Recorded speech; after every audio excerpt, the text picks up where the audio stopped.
warahmatullahi wabarakatuh. Alhamdulillahirabbil alamin. Alhamdulillahilladzi arsala rasulahu bil huda wa dinil haqq liyuzhirahu 'ala dini kullihi wa kafa billahi shahida. Wa asyhadu an la ilaha illallah wahdahu la syarika lah. Wa asyhadu anna Muhammadan 'abduhu wa rasuluh sallallahu alaihi wasallam wa ala alihi wa ashabihi wa man ihtada bihadihi wa istanna bi sunnatihi ila yaumiddin. Fa inna ahsanal kalami kalamullah wa khairal hadi hadi Muhammad sallallahu alaihi wasallam. Syarrul umuri muhdatsatuha wa kullu muhdatsatin bid'ah wa kullu bid'atin dhalalah wa kullu dhalalatin finnar, amma ba'd. Ma'asyiral muslimin wal muslimat jamaah Masjid Nurul Ikhlas yang dimuliakan Allah. Alhamdulillah, segala puji dan syukur kita panjatkan kepada Allah. Kita masih menjadi orang beriman yang bisa melaksanakan ketaatan pada Allah Subhanahu wa taala. Allah masih memberikan kita nikmat sehat, nikmat afiah juga, panjang umur, nikmat dipanjangkan umur kita. Jemaah sekalian, enggak diberikan kesempatan berarti kita untuk terus tobat, untuk menambah kebaikan, untuk memperbaiki diri. Allah memberikan kita nikmat berupa keluarga yang baik, yang sakinah, mawaddah, warahmah, dan lain-lain nikmat yang begitu banyak. Nah, ternyata semua itu jemaah sekalian adalah agar kita gunakan untuk ibadah pada Allah, digunakan kembali mengabdi kepada Allah yang tentu saja manfaatnya kembali kepada hamba itu sendiri. Jadi dengan seorang hamba bersyukur, itu berarti dia memberi manfaat untuk diri sendiri, tidak kepada Allah Subhanahu wa taala.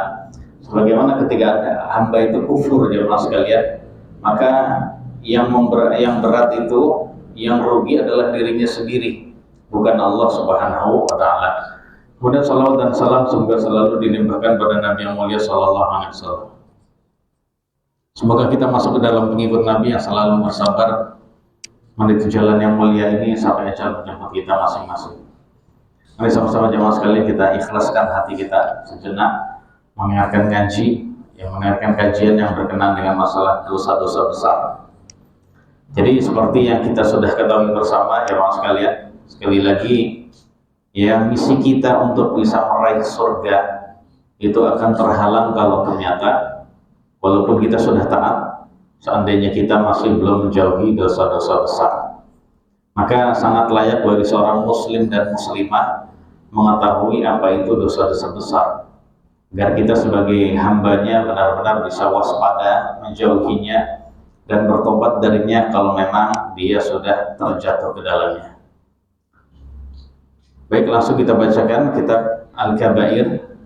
Qala al-musanniful imamu Syamsuddin Adz-Dzahabi rahimahullahu ta'ala wa nafa'ana bi'ilmihi fid dunya wal akhirah. Imam Syamsuddin Adz-Dzahabi atau Imam Adz-Dzahabi berkata, Al-Kabiratu Tasi'ah, dosa besar yang ke-9, Al-Kadhibu 'ala Nabiyyi sallallahu alaihi wasallam, itu berdusta atas nama Nabi sallallahu alaihi wasallam. Jadi jemaah sekalian, dusta atas nama Nabi, sekali lagi ini adalah termasuk dosa yang tidak kecil. Ini dosa yang benar-benar besar jemaah sekalian. Maka bagi kita jemaah sekalian hendaknya kita benar-benar menjauhi sejauh-jauhnya agar kita bisa membersihkan diri kita dari dosa itu sendiri. Dan ini terkhusus bagi orang yang suka bicara tentang agama, orang yang suka mengisi tausiah misalnya, orang yang suka memberikan nasihat misalnya, maka saat itu kewajiban dia untuk berhati-hati berdusta atas nama Nabi. Jadi seperti itu. Beliau berkata jemaah sekalian, Al-Kadhibu 'ala Nabiyyi sallallahu alaihi wasallam kufrun yanqulu minal billah. Jadi berdusta atas nama Nabi adalah bentuk kekufuran. Bentuk kekufuran yang mengeluarkan seseorang dari agama Islam. Ini khususnya adalah sengaja jemaah sekalian, sengaja berdusta atas nama Nabi. Sekali lagi, sengaja berdusta atas nama Nabi adalah kekufuran yang membuat dia keluar dari Islam. Jadi ternyata nggak main-main. Jadi mengatakan Nabi bersabda, agama yang dibawa Nabi itu begini, seperti itu Pak. Itu namanya berdusta atas nama Nabi. Ini akan membuat seorang murtad keluar dari Islam. Wala raiba anna ta'ammudal kadhibi 'ala Allah wa rasulihi fi tahlili haramin aw tahrimi halalin kufrun mahdhun. Dan tidak diragukan lagi bahwasannya menyengaja dusta atas Allah dan Rasulnya di dalam menghalalkan yang haram. Aslinya haram Pak, tapi dianggap halal. Ini Allah menghalalkannya, Rasul menghalalkannya. Atau mengharamkan yang halal, dia mengharamkan yang halal, aslinya halal Pak, tapi dianggap haram. Adalah kekufuran yang murni. Memang kekufuran atau kufur yang tulen ya mas sekalian. Dia sengaja dusta atas nama Allah dan Rasulnya. Maka jemaah sekalian, ini maksudnya adalah kehalalan yang disepakati oleh para ulama kemudian diharamkan, atau keharaman yang disepakati oleh para ulama kemudian dia menghalalkannya jemaah sekalian. Nah, menyengaja atas nama Allah dan Rasulnya di dalam hal itu adalah kufur yang sejati. Kufur sejati Pak ya, kufur murni, jadi nggak ada kecampuran imannya sama sekali. Wa innama sya'nu fil kadhibi 'alaihi fi siwa dzalik. Tetapi yang menjadi pembahasan kita kali ini adalah berdusta atas nama Nabi di dalam selain hal itu. Ya, ada orang berdusta yang nggak sengaja, nggak tahu Pak, ya karena nggak mau belajar aja. Berarti dia sebenarnya nggak sengaja jemaah sekalian. Atau dia berdustanya atas nama Allah dan Rasul itu bukan di dalam hal menghalalkan yang haram dan mengharamkan halal, bukan, tapi untuk hal yang lain. Contohnya untuk bisa menciptakan suatu keutamaan dalam ibadah tertentu. Dia mengarang suatu kalimat dan dia sandarkan kepada Nabi. Seperti itu jemaah sekalian. Maka yang demikian itu adalah yang dimaksud pembahasan kita. Itu tidak kufur kalau begitu. Wah, ini orang pada malas ngaji ya, pada malas baca Quran, gak mau belajar baca Quran. Sudah, dia ucapkan kata-kata bahasa Arab yang dia tambahin Nabi SAW bersabda bla bla bla bla gitu Pak ya. Man qara'al Quran, siapa yang baca Quran, falahu kadza wa kadza misalnya, maka dia mendapatkan ini dan itu. Itu Nabi pernah bersabda begitu. Nah, dan dia jemaah sekalian yang dimuliakan Allah, dia sengaja berdusta. Tapi jemaah sekalian, bukan masalah menghalalkan yang haram dan mengharamkan yang halal. Maka ini dosanya adalah di bawah kekufuran, walaupun masuk dalam dosa besar.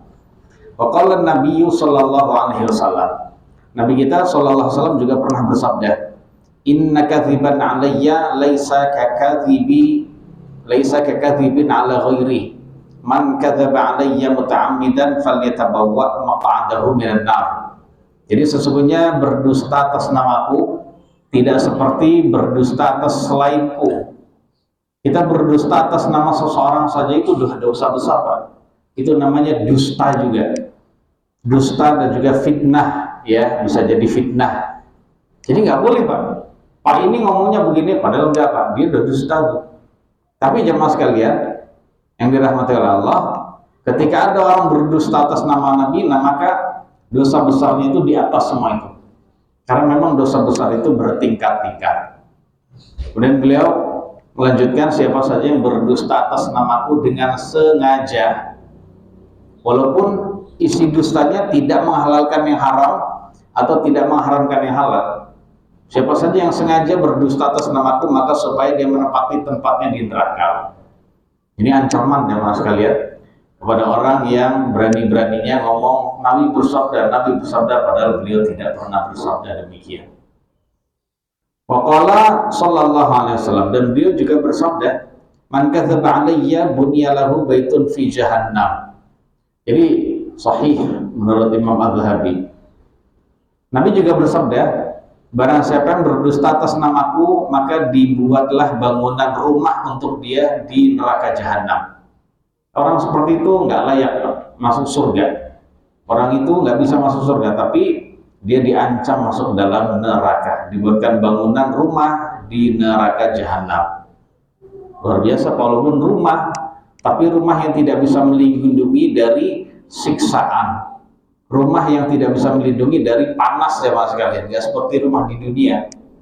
Ya, rumah itu adalah bagian dari siksaan juga. Rumah itu bagian dari siksaan. Ya, jadi seperti itu ya mas sekalian. Jadi siksaan orang ahli neraka itu memang bermacam-macam. Dan dia berpindah dari satu siksa ke siksa yang lain. Seandainya siksa ini berhenti, maka dia menuju siksaan yang lain, Pak. Jadi nggak pernah break dan berhenti, Pak. Karena nanti ya penduduk neraka jahanam, na'udzubillahi an nakuna min ashabin nar. Semoga Allah tidak menjadikan kita menjadi penduduk neraka, Pak. Jadi orang masuk neraka itu minta break sehari, Pak. Minta libur disiksa sehari. Jadi kita melihat dulu di dunia capek itu juga ada liburnya, Pak. Liburnya itu dengan tidur, liburnya bisa jadi di akhir pekan, liburnya karena ini ada, Pak. Dia memikirkan di dunia, oh berarti dia minta libur. Yukhaffif anna yawman minal azab. Jadi orang ahli neraka minta lewat malaikat Malik, penjaga neraka, tolong dong Allah ringankan dari kami siksaan sehari saja. Jadi seperti itu. Nah ternyata nggak dijawab-jawab. Setelah dijawab, innakum makithun, kalian kekal di neraka semua. Na'udzubillah. Wa qala sallallahu alaihi wasallam, dan Nabi juga bersabda, man yaqul anni ma lam aqulhu falyatabawa maq'adahu minan nar. Siapa saja yang berkata dariku sesuatu yang tidak aku ucapkan, ya, aku tidak mengucapkan tapi dia ngomong, Nabi bersabda gitu, maka supaya dia menepati tempatnya di neraka. Jadi disediakan tempat di neraka, Pak. Jadi disediakan tempat di neraka. Wa qala alaihi salatu wassalam, Nabi juga bersabda, yutba'ul mu'minu ala kulli syai'in illa al-khiyanata wal kadhiba. Jadi orang beriman itu bisa memiliki kebiasaan yang macam-macam, Pak. Ada orang beriman dia penakut. Ada orang beriman dia pelit. Ada orang beriman dia suka marah. Ada orang beriman susah memaafkan. Jadi wataknya macam-macam. Ya. Ada orang beriman begini dan begitu. Jadi orang beriman bisa jadi ya mas kalian memiliki watak bermacam-macam, kecuali khianat dan dusta. Tapi untuk khianat dan dusta tidak. Karena orang beriman tidak berkhianat dan tidak berdusta. Sebab yang layak untuk berkhianat dan dusta itu orang kafir, orang yang tidak beriman ya mas kalian. Nah ini berarti menunjukkan memang dusta atas nama siapapun, apalagi atas nama Nabi, Allah dan Rasulnya, dan juga nama yang lain ya mas kalian, itu adalah bentuk khianat atau bentuk dosa besar. Faqala sallallahu alaihi wasallam, man ra'a anni haditsan wa huwa yura annahu kadzibun fa huwa ahadul kadzabin. Jadi barang siapa yang meriwayatkan dariku suatu hadis yang dia sudah tahu bahwasannya hadis itu tidak benar, hadis itu dusta dari saya, maka dia adalah salah satu dari para pendusta. Loh, jamaah sekalian seperti itu. Nah, makanya sebagai sikap berhati-hati jamaah sekalian, kata para ulama, jadi jangan sampai kita meriwayatkan atau ngomong terhadap apa yang kita pernah dengar. Karena Nabi yang mulia sallallahu alaihi wasallam bersabda, kafa bil mar'i isman an yuhadditsa bi kulli ma sami'a. Atau dalam riwayat yang lain, kafa bil mar'i kadziban an yuhadditsa bi kulli ma sami'a. Jadi cukup seseorang dikatakan dusta atau cukup seseorang dikatakan berdosa kalau dia menceritakan apa saja yang dia dengar. Dia dengar, dia ceritain, dia dengar, dia ceritain. Nah, maka saat itu jamaah sekalian sudah dikatakan dusta. Ya makanya para ulama dahulu jamaah sekalian, mereka nggak mudah mengucapkan hadis Nabi enggak ya. Nabi bersabda, Nabi bersabda, tidak demikian jamaah sekalian. Kecuali kalau mereka sudah meyakini hadis itu memang Nabi yang bersabda, maka mereka jamaah sekalian yang dirahmati oleh Allah, mereka akan mengucapkannya.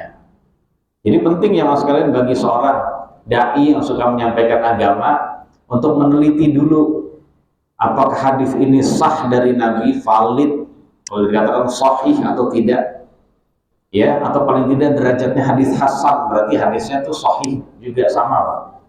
Bisa kita katakan Nabi bersabda atau Nabi berbuat atau Nabi mengikrarkan. Nah, kalau tidak hadis sahih maka tidak boleh jemaah sekalian. Jadi seperti itu. Jadi memang ketat. Jadi nggak gampang bicara. Makanya orang yang ingin menyampaikan ilmu agama, dia harus belajar dulu. Belajar yang pertama bahasa Arab. Sebelumnya Quran dulu deh ya mas. Belajar baca Quran yang benar, kemudian belajar bahasa Arab, ya. Kemudian belajar disiplin ilmu yang lain. Jadi bahasa Arab ini dari kaidah-kaidahnya dan juga berbicaranya. Kemudian belajar ilmu syar'i, belajar ilmu fikih dan juga usul fikih, ilmu hadis dan usul hadis, ilmu tafsir dan usul tafsir ya mas sekalian. Ilmu yang lain.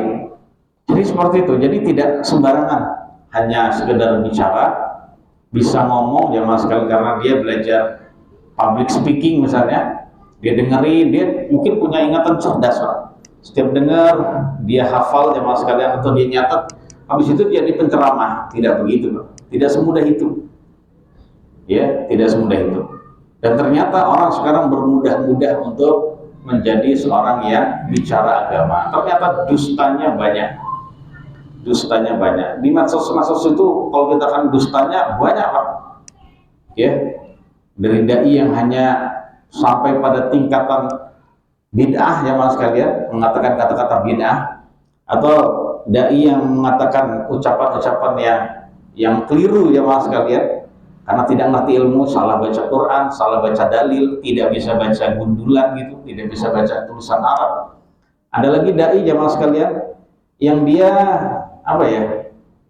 ya dia itu tadi, dia menyampaikan hadis Nabi padahal itu bukan hadis, ya, menyampaikan kedustaan karena sekedar dapat dari mimpi kemudian diceritakan pada orang lain, yang katanya mimpi itu dari Nabi datang pada salat mimpi menghadiahkan saya, mengijazahkan saya amalan salawat ini dan itu bisa.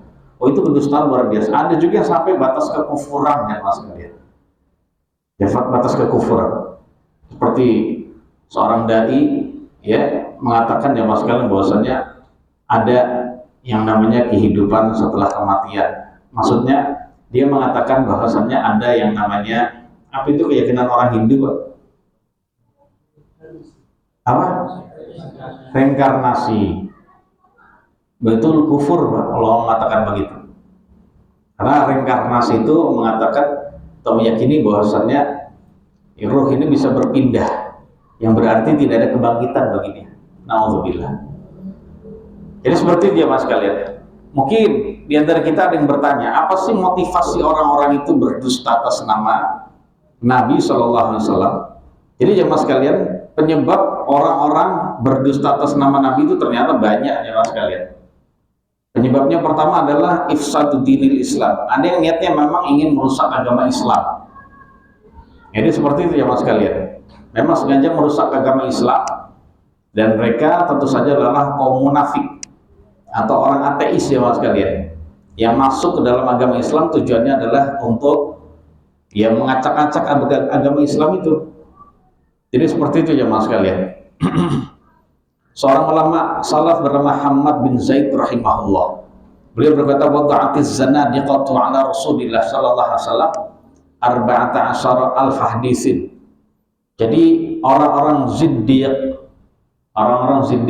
itu munafik, itu telah membuat hadis palsu atas nama Nabi sebanyak 14.000 hadis. Itu kata Hamad bin Zaid. Jadi orang munafik itu sudah membuat hadis palsu atas nama Nabi sebanyak 14.000 hadis ya mas kalian. Walakinnallaha ta'ala manna 'ala ummatil islami bin nuqad wal muhaqqiqin alladzina nakhalus sunnata fa akhraju minha makana min hadzal bab wa asbahihi wa sannafu fi dzalikal kutuba wal muallafat. Tetapi alhamdulillah kata beliau, Allah Subhanahu wa taala memberikan anugerah kepada umat Islam dengan adanya para ahli kritik, dengan adanya para kritikus dan para peneliti yang cermat ya mas sekalian, ulama yang ahli kritik tentang hadis. Jadi setiap dia dengar hadis itu dia akan kritik, oh hadis ini tidak benar, hadis ini pokoknya suka dikritik Pak. Jadi kritik. Nah, kritik mereka adalah kritik yang membangun, yang tujuannya adalah untuk bisa membebaskan agama ini dari dusta-dusta itu. Seperti itu ya Mas. Dan juga para ulama yang ahli dalam kecermatan melihat hadis-hadis Nabi, yang mana mereka akan memilih sunnah, sehingga mereka mengeluarkan dari sunnah apa saja yang memang tidak layak, apa saja yang bukan bagian dari sunnah dan sebagainya. Dan mereka juga menulis kitab-kitab dan juga tulisan-tulisan di dalam bab ini. Itu kata beliau jamaah sekalian. Jadi jamaah yang dimuliakan oleh Allah Subhanahu wa taala, walaupun begitu banyak orang yang mendustakan atau berdusta atas nama Islam, nggak lama kok berikutnya nanti akan ada pendekar-pendekar berupa para ulama jamaah sekalian, yang terdiri dari para ulama yang kritikus, yang merupakan ahli kritik hadis jamaah sekalian, yang akan membela agama dan akan memilah-milah mana yang merupakan sunnah Nabi dan mana yang merupakan kedustaan.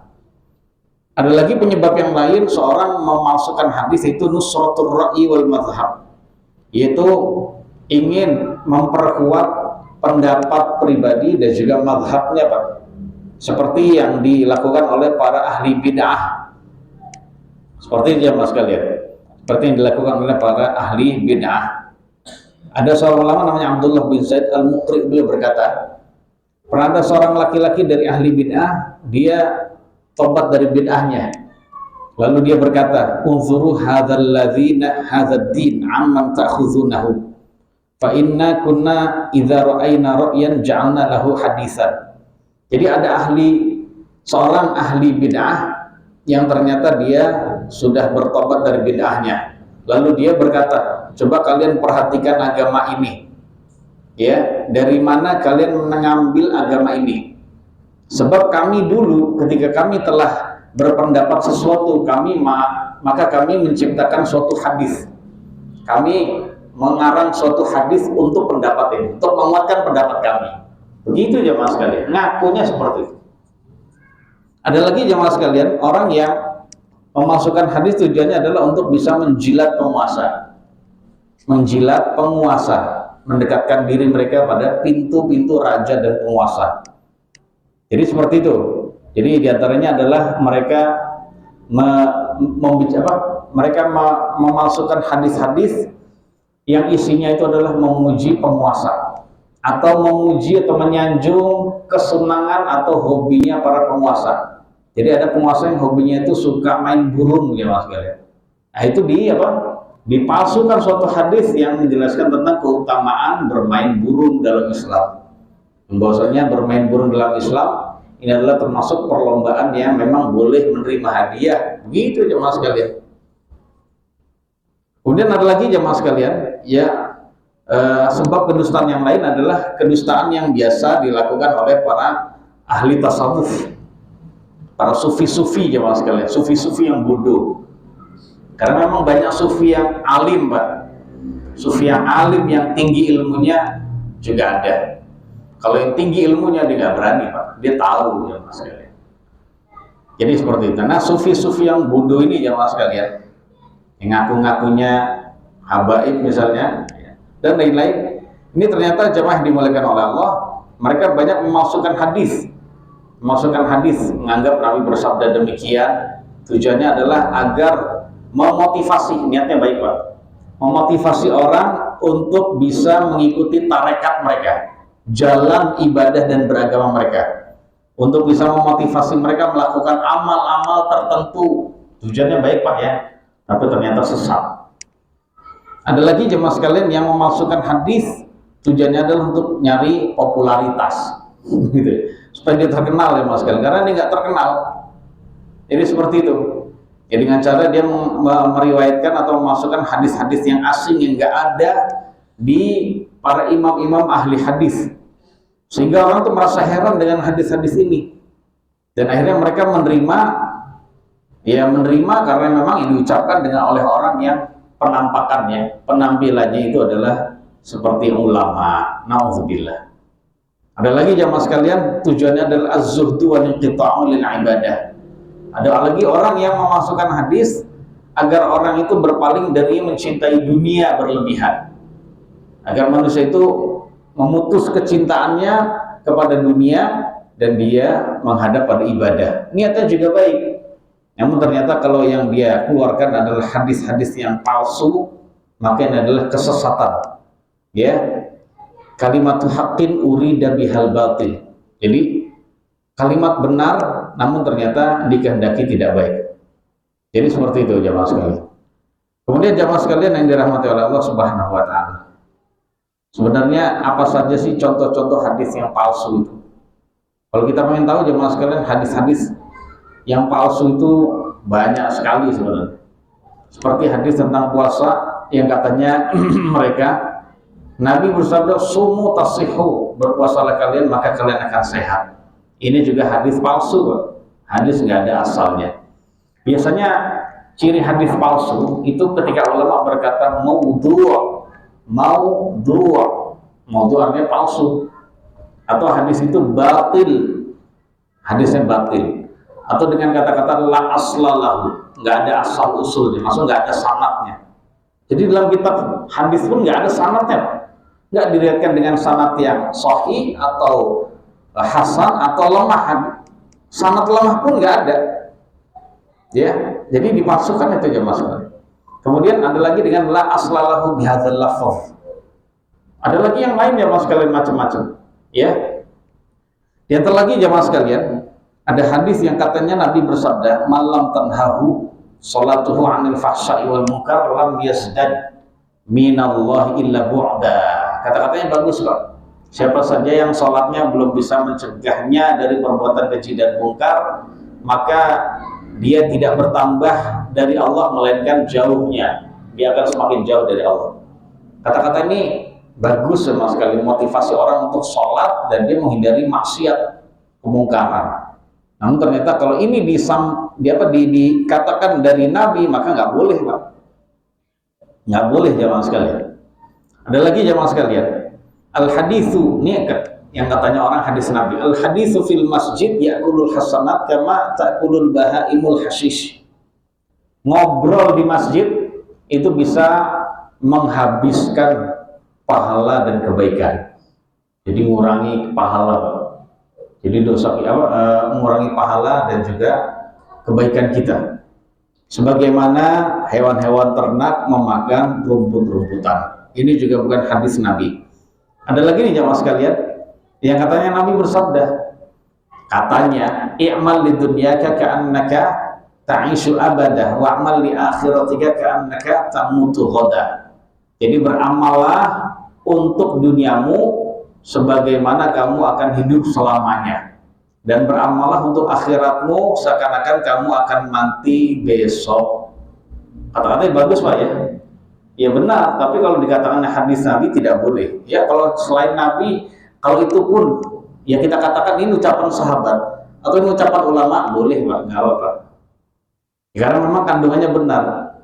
Jadi kalau kita beramal untuk dunia, ya kita beramal untuk dunia seakan-akan kita hidup untuk selamanya. Ya berarti menunjukkan dunia itu masih bisa ditunda, karena kan kita masih lama di hidupnya. Kemudian beramal untuk akhiratmu sebagaimana kamu mati besok. Ya kalau untuk akhirat nggak bisa ditunda-tunda. Kemudian ada lagi jemaah sekalian,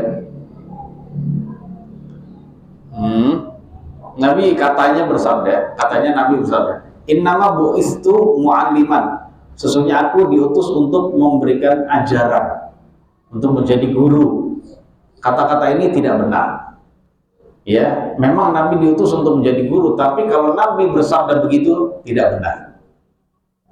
Kemudian ada lagi jemaah sekalian, sinfani min ummati idza salaha salahan nas, al-umara'u wal fuqaha. Ada dua golongan dari umatku yang apabila keduanya baik, maka umat manusia juga baik. Siapa itu keduanya? Yaitu para penguasa dan juga ulama. Penguasa dan ulama kalau keduanya baik, maka umat manusia ikut baik. Benar Pak ya? Tapi kalau Nabi, kalau dikatakan Nabi bersabda dengan redaksi begini, nggak benar Pak. Karena hadis ini tidak kuat. Ya hadis ini palsu jemaah sekalian. Dan lagi yang mengatakan tawassalu bijahi fa inna jahi 'indallahi 'azim. Jadi bertawassullah kalian dengan jahku, dengan kedudukanku. Jadi kita disuruh tawassul katanya oleh Nabi dengan kedudukan Nabi. Allahumma inni as'aluka bijahi Muhammad. Ya Allah, aku minta padamu ya Allah lewat jahnya. Lewat apa? Lewat kedudukan Muhammad SAW di sisimu, agar kau berikan aku begini dan begitu. Ini kata hadis ini gitu. Karena sesungguhnya jah itu artinya kedudukanku di sisi Allah sangat agung. Ya udah apa-apa katanya. Nah ini tidak benar hadis ini, kata Imam, kata Syekh Al-Albani, la aslalah, nggak ada asal usulnya di mana itu. Kalau nggak ada asal usulnya ini diriwayatkan tidak tertulis dalam kitab-kitab hadis manapun ya mas kalian. Ada lagi jemaah yang dimuliakan oleh Allah. Man nama ba'dal asri faqtulisa aqluhu fala yalumanna illa nafsah. Siapa saja yang tidur habis salat asar lalu akalnya itu diambil hilang, jadi bangun itu kayak orang bingung habis asar, apa nih subuh apa gimana maka jangan sekali-kali menyalahkan melainkan dirinya sendiri. Udah salahin diri sendiri, karena nggak boleh tidur habis asar menurut ini. Yang jelas ya mas sekalian, intinya tidur habis asar tidak dilarang, karena hadis yang menjelaskan larangan tidur habis asar itu tidak sahih. Tapi juga antum nggak usah merutinkan tidur habis asar. Ya kalau suatu saat antum kayak orang bingung, ya jangan salahin siapa-siapa. Maknanya terkadang benar Pak, terkadang benar. Tapi kalau menyampaikan itu dari Nabi tidak benar. Berarti gimana Pak? Ya kembalikan kepada ahli kesehatan saja, atau ahli tibbun nabawi, nggak apa-apa. Contohnya Ustadz Abdurrahman Dani berkata gini, atau Abu Muhammad berkata gini, atau Imam Ibnu Qayyim dalam kitab Tibbun Nabawi berkata begini, itu nggak apa-apa. Tapi kalau mengatakan Nabi bersabda, nggak boleh. Ada lagi yang mengatakan, katanya Nabi bersabda, man ahdatsa wa lam yatawadda faqad jafani. Barang siapa yang berhadas, entah dia kentut, buang air besar atau kecil, atau dia tidur terlelap, lalu dia tidak berwudu, maka dia benar-benar telah bersikap keras hati terhadapku, kasar terhadapku. Jadi dianggap kita seperti orang yang nggak suka dengan Nabi, orang yang keras kepala dengan Nabi. Ada lagi jemaah sekalian, man hajjal baita wa lam yazurni faqad jafani. Barang siapa yang berhaji ke Baitullah namun dia tidak mengunjungiku, tidak menziarahiku di Madinah, maka dia benar-benar telah bersikap keras terhadap diriku. Dia nggak suka, nggak cinta terhadap diriku. Katanya gitu Pak. Akhirnya orang mengharuskan kalau haji mesti ke sono, padahal nggak harus. Intinya ziarah ke Masjid Nabawi, jamaah sekalian, itu bukan termasuk rangkaian ibadah haji, yaitu ibadah tambahan gitu saja. Dan yang disebut ziarah ya ziarah ke Masjid Nabawi Pak. Jadi tidak serta-merta ke kuburannya Nabi, tidak. Ya jadi yang utama itu ke Masjid Nabawi, karena yang punya keutamaan itu Pak. Yang punya keutamaan besar adalah Masjid Nabawi dan juga tanah haram Madinah. Ya. Nah setelah itu ya sambil kita mengunjungi kuburan Nabi ya nggak apa-apa. Begitu ya mas sekalian. Jadi bukan yang menjadi tujuan utama kita mengunjungi kuburan Nabi, tidak. Tapi kita merindukan kota Nabi SAW, masjid beliau, rumah Allah yang menjadi masjid Nabi SAW. Ada lagi yang berkata gini, itu hadisnya nggak sahih Pak. Intinya orang haji tapi nggak ke Madinah sama sekali, ya nggak apa-apa. Yang jelas hajinya sah insyaallah. Man hajja fazar qabri ba'da mauti kana kaman zarani fi hayati. Siapa saja yang berhaji lalu dia mengunjungi, menziarahi kuburanku di saat aku wafat, maka dia seperti menziarahiku di saat aku masih hidup loh. Kan bersemangat orang itu. Ya gitu ya. Ada lagi yang mengatakan ikhtilafu ummati rahmah. Perselisihan pendapat di kalangan umatku adalah rahmat. Ini juga tidak ada asal usulnya. dan lain-lain. Ada lagi nih yang dipakai oleh kaum tasawuf. Man arafa nafsahu faqad arafa rabbahu. Siapa saja yang mengenali dirinya sendiri, maka dia sudah mengenali Tuhannya. Ini juga hadis palsu, Pak. Masa mengenali dirinya habis itu mengenali Allah? Ya enggak lah. Kalau dia tidak belajar ngaji, nggak mengenali Allah, Pak. Walaupun dia kenal sama diri sendiri. Dia nggak sombong. Dia nggak sombong sama orang lain gitu ya. Dan lain-lain, dia punya akhlak yang baik. Dikenal, tahu. Nggak pernah, pokoknya akhlaknya mulia semuanya, Pak. Tapi dia nggak ngaji, Pak. Nggak ngaji tauhid, nggak ngaji akidah, nggak kenal sama Allah Subhanahu wa Ta'ala. Bohong itu di sini, Pak. Dan lain-lain. Ada lagi nih, kayaknya nasihat, Pak. An-nasu kulluhum mauta illal alimun. Manusia semuanya dianggap mati kecuali orang-orang yang berilmu. Wal amiluna kulluhum halka illal amilun. Dan orang yang berilmu semuanya juga binasa kecuali orang-orang yang beramal.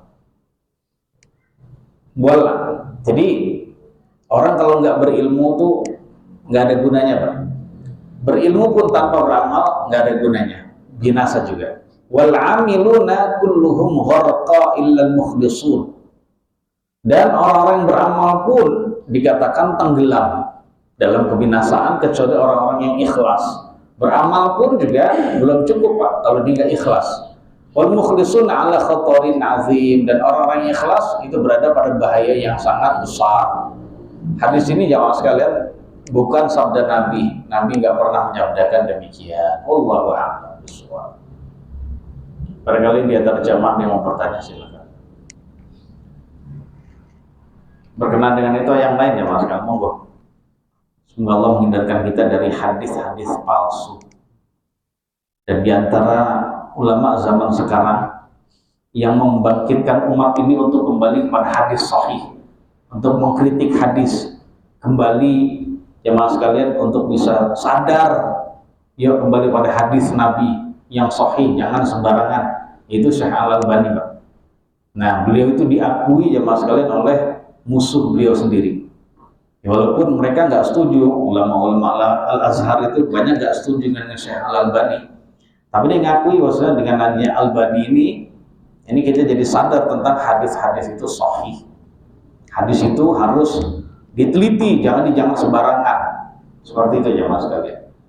Sehingga jemaah sekalian, penelitian terhadap hadis itu jadi meningkat di kalangan para ulama dan thulabul ilm. Baik, ini terjemahan yang mau bertanya silakan. Oh ya, ini ada tambahan dikit. Fala halaka bihadza anna riwayatul mawdu'i la tahillu. Maka jelas bagi Anda dengan semua hadis-hadis Nabi ini bahwa meriwayatkan hadis yang palsu, hadis maudhu adalah tidak halal alias haram. Titik. Monggo silakan, Pak. Silakan, Pak. Gimana, Pak? Islam Syiah apakah berhaji juga? Ya, semua umat Islam itu mewajibkan haji, Pak. Walaupun Syiah itu jamaah sekalian, mereka berbeda di dalam rukun Islam, mereka juga mengakui adanya haji. Cuma keyakinan mereka yang lain itu sesat jamaah sekalian. Dan mereka kan juga mencaci maki para sahabat Nabi. Bukankah mereka menjadi kufur ketika itu? Yang mencaci sahabat Nabi ya kufur, Pak. Kufur, keluar dari Islam. Pertanyaannya, apakah orang-orang Iran itu kafir semua, Pak? Ya enggak juga. Nah, yang jelas jamaah sekalian yang dimuliakan oleh Allah, ya sikap kita menghadapi orang-orang Syiah yang enggak, kita enggak mau kafirkan, ya kita anggap mereka sebagai munafik.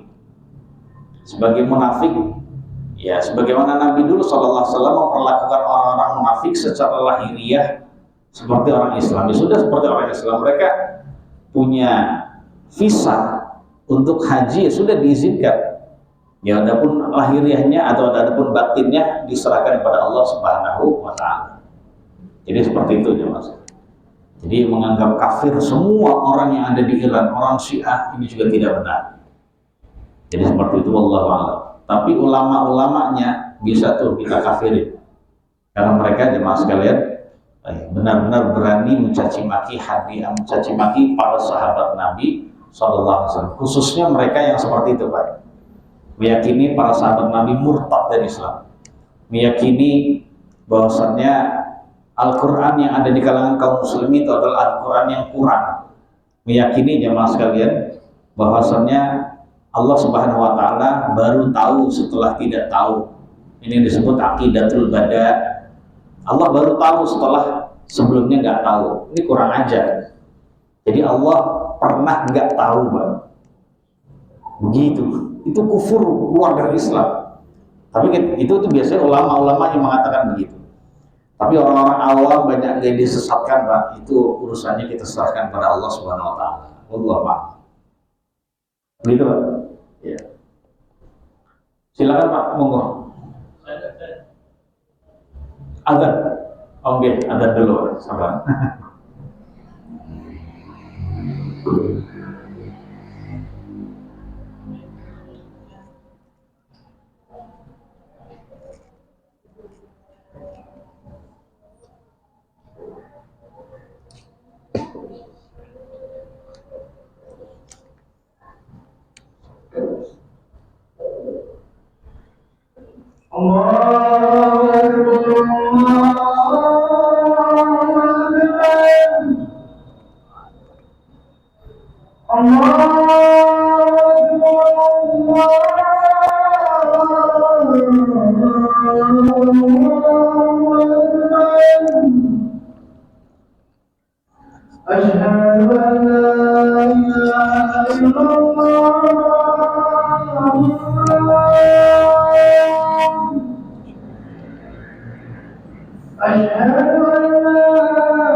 Waalaikumsalam.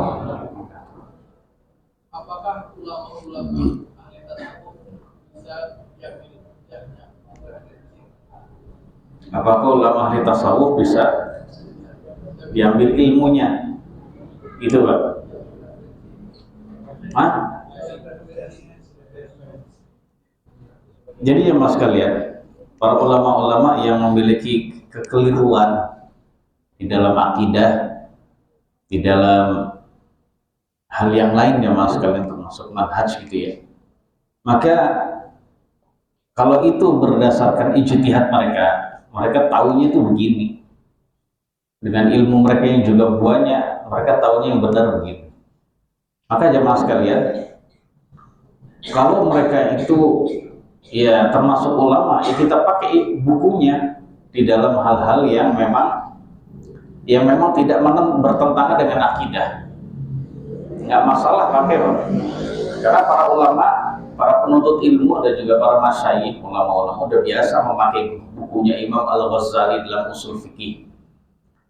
Ya, walaupun buku Imam Al-Ghazali yang lain itu ya mungkin dikritik, seperti Al-Imam Ibnu Taimiyah mengatakan buku Ihya Ulumuddin, bukunya Al-Imam Abu Hamid Al-Ghazali, Ihya Ulumuddin ini buku yang faedahnya, hikmahnya itu luar biasa ya, banyak sekali faedah-faedah dan juga hal-hal nasihat-nasihat yang bisa melembutkan hati. Namun ternyata sayangnya dalamnya banyak hadis-hadis yang tidak jelas, hadis yang tidak sahih ya mas sekalian. Itulah ulama, karena memang Imam Al-Ghazali tidak dikenal sebagai orang yang ahli hadis, tapi untuk fikih dan usul fikih beliau ahlinya. Ya memang sulit ya mas sekalian menjumpai ulama yang bisa menguasai semua bidang ilmu, susah, ada kekurangannya memang. Tapi untuk ilmu fikih dan usul fikih beliau jadi termasuk ya bisa dijadikan sebagai umdah, acuan ya mas sekalian, khususnya untuk mazhab Syafi'i. Tapi untuk akhlak, untuk akidah tidak, karena akidah dia Asy'ariyah gitu ya. Kan juga yang lain seperti itu. Ya kita mengambil ilmu dari ulama-ulama memang bermanfaat bagi kita, seperti Imam An-Nawawi, seperti Imam Ibn Hajar Al-Asqalani, seperti Imam Al-Baihaqi dulu sebelumnya, dan lain-lain. Ternyata mereka jamaah sekalian yang dimuliakan Allah adalah ulama-ulama yang memang ahlinya di bidang ilmu Islam gitu. Adapun hal-hal yang memang bertentangan dengan akidah salafus saleh kita tidak pakai. Karena memang sulit dijumpai orang yang bukunya semuanya benar, nggak ada, susah Pak. Jadi seperti itu, wallahu a'lam. Tapi bagi orang yang khawatir tidak bisa membedakan, maka kalau dia menghindari lebih baik, atau dia membaca tapi atas bimbingan dari orang yang berilmu juga. Wallahu a'lam. Dan lagi Pak, silakan. Hadis palsu ngeri Pak, hati-hati kita kalau menjumpai hadis. Biasanya dalam momen-momen tertentu, momen menjelang Ramadan misalnya, momen bulan sebelumnya bulan Sya'ban, momen bulan Rajab misalnya, semacam-macam. Jadi banyak orang-orang yang membuat hadis-hadis palsu. Bagaimana dulu di zaman salafus saleh saja, dalam zaman tabi'in sudah banyak orang yang memalsu hadis, lalu gimana dengan sekarang? Lebih lagi ada. Monggo silakan, ada lagi. Mananya Pak? Ya, monggo Pak.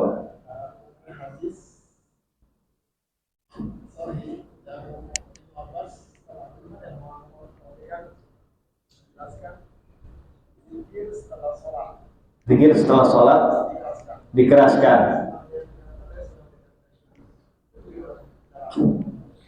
Ya ini memang terjadi pembicaraan di kalangan para ulama ahli fikih tentang hadis Ibnu Abbas yang mengatakan mengeraskan zikir takbir di zaman Nabi itu adalah hal yang memang sudah ada. Jadi menurut hadis yang mulia ini ya mas, hadisnya sahih. Jadi di zaman Nabi itu mengeraskan zikir itu ada. Tapi makna mengeraskan itu menampakkan suara. Jadi tidak teriak-teriak ya mas sekalian, tidak pakai pengeras suara. Maksudnya teriak kencang seperti pengeras suara, maksud saya begitu. Jadi tidak seperti itu. Nah, hadis yang mulia ini di dalam mazhab Asy-Syafi'i, mulai dari Imam Asy-Syafi'i dan juga para ulamanya itu menafsirkan ya mas sekalian, mengeraskan zikir sehabis sholat itu memang disyariatkan bagi imam. Perhatikan ya mas sekalian, bagi imam yang dia merasa ucapan dia itu diikuti oleh orang lain, ya nggak apa-apa dia mengeraskan. Ya, karena Kalau dia mengeraskan, keras sedikit, bahkan mereka ya jaharu qalilan, sedikit mengeraskan sedikit.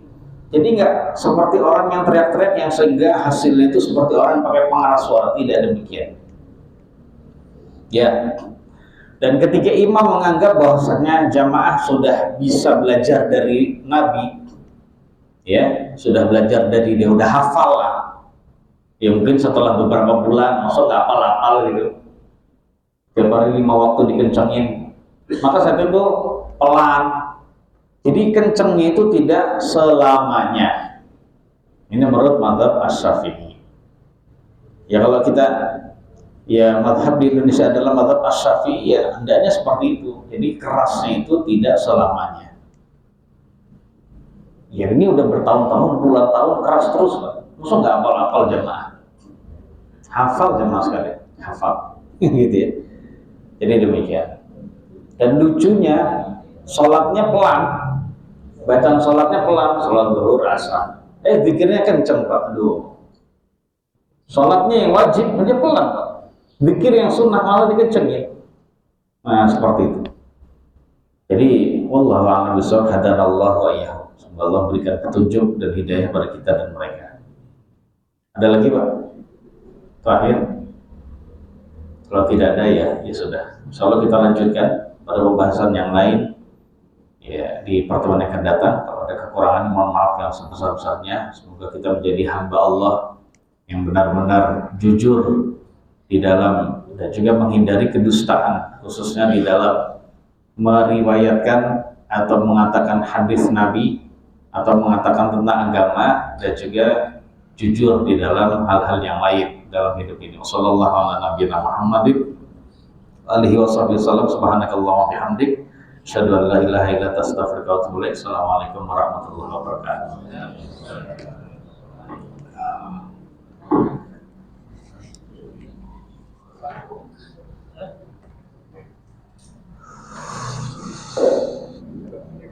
Allah